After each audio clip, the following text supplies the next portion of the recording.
நான் வந்து ஒரு 100 கிராம் அளவுக்கு கடலைப்பயிறு எடுத்து வச்சுக்கிறேன். கடலைப்பயிரை நான் வேக வைக்க போகிறேன். நான் கொஞ்சம் பெருங்காயத்தூள் சேர்த்துக்கிறேன். ஒரு 1/4 ஸ்பூன் மிளகாய்த்தூள் சேர்த்துக்கிட்டு இதை அப்படியே நம்ம கொஞ்சம் வேக வைக்கலாம். இது நல்லா அழகாக வேகட்டும். இது வெந்த பிறகு நம்ம செய்யலாம். திட்டமாக என்ன சேர்த்துக்கலாம்? இதில் காஞ்சனே கடுகு சேர்த்து, ஜீரகம்,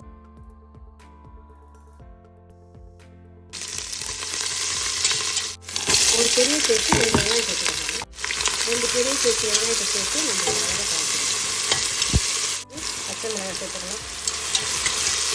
வெங்காயம் பூண்டு வதங்கிச்சு. நம்ம நறுக்கி வச்சுன்னா ஒரு 2 தக்காளி பழத்தை நான் சேர்த்துக்கலாம்.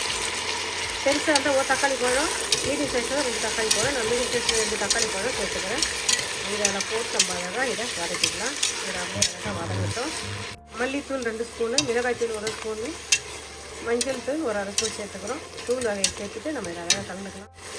தூளெல்லாம் போட்டு வதங்கிடுச்சு. இங்கே பாருங்கள், நான் ஒரு 2 சொரக்காயோடைய 1/4 கிலோ சொரக்காய் எடுத்து தோல் சீவிட்டு நான் பொடியாக அழகாக நறுக்கி வச்சுக்கிறேன். சொரக்காயோடைய அந்த விதையெல்லாம் ரொம்ப பிஞ்சாக தான் இருக்குது. பிஞ்சாக இருக்குதுன்னு பார்த்துங்க. முத்தில் அந்த சொரக்காயோட விதையெல்லாம் எடுத்துருங்க. இந்த சொரக்காயோட விதை இது வந்து பாருங்கள், முத்தலாம் இல்லை, நல்லா பிஞ்சாக தான் இருக்குது. ஸோ அதனால் நான் விதையோடு சேர்த்துக்கினேன். இஞ்சி ஒரு சொரக்காய் இது. இப்போ இதை தண்ணி எடுத்துட்டு நம்ம எல்லாத்தையும் இதை நறுக்கி கொண்டு வந்து சொரக்காயை சேர்த்து அலசி வச்ச சொரக்காயை சேர்த்துட்டு நம்ம அழகாக இதை கலந்து விட்டுக்கலாம்.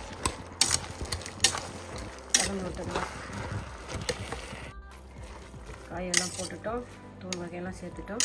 இப்போ நம்ம எல்லாம் 1/2 ஸ்பூன் சேர்த்துக்கிறேன். நான் டேஸ்ட்டுக்கு ஏற்றமே நீங்கள் உப்பு ஆட் பண்ணிக்கலாம். திட்டமாக 1 கப் தண்ணி சேர்த்துக்கலாம்.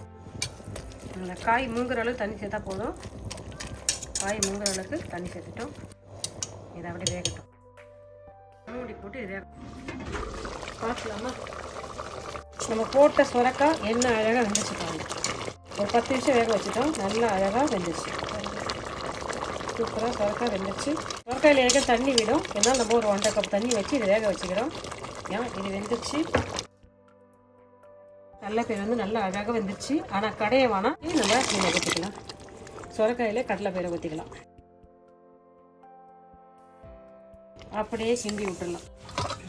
பாருங்கள், சாதம் நல்லா அழகாக வெந்துச்சு. சூப்பராக சாதத்தை நம்ம ஒரு 2 கப் சாதம் எடுத்து வேக வச்சு வச்சுக்கிறோம். சாதத்தை நம்ம இதில் சேர்த்துக்கலாம். எல்லாம் ஆட் பண்ணிக்கலாம். சாதத்தை சேர்த்து கிண்டிக்கலாம். 1 டேபிள் ஸ்பூன் அளவுக்கு நான் நெய் எடுத்துக்கிறேன்.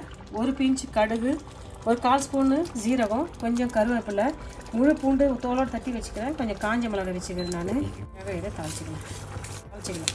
கொஞ்சம் இதில் நல்லெண்ணெய் சேர்த்துக்கிறேன். இது கூட கொஞ்சம் நல்லெண்ணெய் சேர்த்துக்கிறேன். நல்ல எண்ணெய் தாளித்து போட்டுனா சூப்பராக வாசனை நல்ல வாசனையாக இருக்கும். வெறும் நல்ல எண்ணெய் கூட தாளித்து போட்டிக்கலாம். நான் 1 டேபிள் ஸ்பூன் நெய் சேர்த்துட்டு அப்புறம் 2 டேபிள் ஸ்பூன் அளவுக்கு நல்ல எண்ணெய் சேர்த்துக்கிறேன். தாளிச்சாச்சு. தாளிச்சதை கொட்டிக்கலாமா? இதை தாளித்து போட்டுட்டு அழகாக நீங்கள் பாருங்கள், என்ன சூப்பராக ஒரு சொரக்காய் பருப்பு சாதம் செஞ்சாச்சு. பாருங்கள், வாங்க சாப்பிட்டு பார்க்கலாம். என்ன சூப்பரான சுவையான அழகான ஆரோக்கியமான சொரக்காய் பருப்பு சாதம் நம்ம என்ன அழகாக செஞ்சுட்டு பாருங்கள். இந்தாங்க, நீங்கள் சாப்பிட்டு பாருங்கள். நீங்கள் சாப்பிட்டு பார்த்து சொல்லுங்கள். இதில் இருக்கிற உப்பு காரம் எல்லாம் உங்கள் விருப்பப்படி இருக்கணும். இல்லைன்னா ஒரு பொருள் உங்களுக்கு உடம்பு கொத்துக்கலாம் சேர்க்காதீங்க, தேவையில்லை. இந்தாங்க, சாப்பிட்டு பார்த்து சொல்லுங்கள். நான் செஞ்ச இந்த கடலைப்பயிறு சொரக்காய் சாதம் எப்படின்னு சொல்லுங்கப்பா. இந்த வீடியோ பிடிச்சா லைக் பண்ணுங்கள். உங்கள் ஃப்ரெண்ட்ஸுக்கு ஃபேமிலி தெரிஞ்சவங்க சொல்லுங்கள், சப்ஸ்கிரைப் பண்ண சொல்லுங்கப்பா. நீங்கள் சாப்பிட்டு பார்த்து சொல்லுங்கள். நான் செஞ்ச அந்த சொரக்காய் சாதம் எப்படி சொல்லுங்கப்பா. பாய், தேங்க்யூ.